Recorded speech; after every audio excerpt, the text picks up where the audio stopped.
బాయిలో ఏం చేస్తున్నావు మావా? భారతనాట్యం చేస్తున్నాను. బాయిలకి ఎందుకు వస్తారు?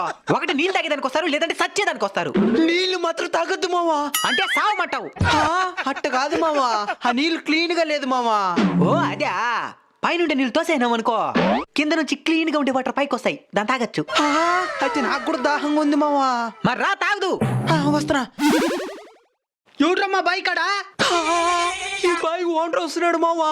వస్తే ఏమంటాడో? మనం నీళ్ళకి తాగుతుండేది, దానికి ఏమంటాడో? ఆయన ఈ బాయిలో చేపలు వదులున్నాడు మావా. మన చేపలు దొంగతనం చేస్తే దానికి వచ్చినాం అనుకుంటాడు. సచ్చినరా ఐడియా.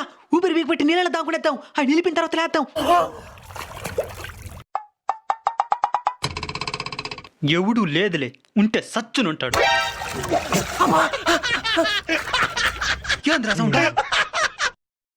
ఎవరు లేదులే,